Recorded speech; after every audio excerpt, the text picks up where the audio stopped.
গত 20 নভেম্বর মঙ্গলবার বাংলাদেশের চলমান রাজনৈতিক পরিস্থিতি নিয়ে ব্রিটেনে অবস্থানরত বিভিন্ন রাজনৈতিক, মানবাধিকার ও সামাজিক সংগঠনের হাজার হাজার নেতাকর্মীদের স্লোগানে মুখরিত ছিল লন্ডনের ব্রিটিশ পার্লামেন্ট স্কয়ার। মানবাধিকার সংগঠন সেভ বাংলাদেশ যুক্তরাজ্যের উদ্যোগে আয়োজিত হাউস অব পার্লামেন্টের সামনে বিশাল সমাবেশে ব্রিটেনের অন্যান্য শহরের ন্যায় লিডসের 18 দলীয় জোট নেতা সহ বিভিন্ন দেশের মুসলিম সংগঠনের নেতাকর্মীরা এতে অংশ নেন। তারা সরকারের কঠোর সমালোচনা করে বলেন, আওয়ামী লীগের হাতে দেশের স্বাধীনতার সার্বভৌমত্ব চরম হুমকির মুখে। তারা মুখে গণতন্ত্রের কথা বললেও তাদের মূল চরিত্র হচ্ছে রাজনৈতিক দলের উপর হস্তক্ষেপ করা।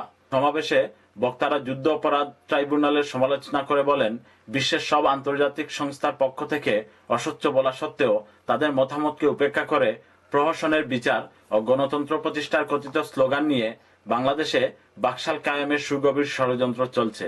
এই জালিম সরকার যদি আরো বেশি অগ্রসর হয়, আমরা এখান থেকেও আমরা ঘোষণা দিলাম অচিরেই আন্দোলন আরো দ্রুতগতিতে অগ্রসর হইব ইনশাআল্লাহ। যে যুদ্ধ অপরাধের বিচার নাকি শরিয়া আইনে করা লাগবে, তাহলে এটা কিসের ইঙ্গিত বহন করে?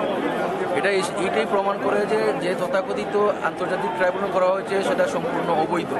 তো আমরা এর প্রতিবাদ জানাচ্ছি। আমরা আজকে এখানে একমাত্র সম্ভবত আর একমাত্র কারণ হইল সাইদ হিসাবে এবং মতিউর রহমান নিজামী, বাংলাদেশের জামাতে ইসলামের বড় বড় লিডার হল, তারা অন্যায়ভাবে আটকাইয়ে রাখা হয়েছে এবং বিচার করার পায়তারা চলছে। আমরা এটার প্রতিবাদ করার জন্য এখানে আসছি।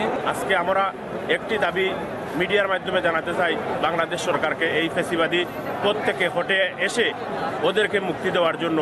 নেতারা বিরোধী দলীয় নেতা কর্মীদের উপর পরিচালিত সরকারের গ্রেফতার অভিযানের নিন্দা করে বলেন, মিছিল মিটিং করার অধিকার মানুষের গণতান্ত্রিক অধিকার, কিন্তু বর্তমান বাংলাদেশ সরকার সেই অধিকার কেড়ে নিচ্ছে।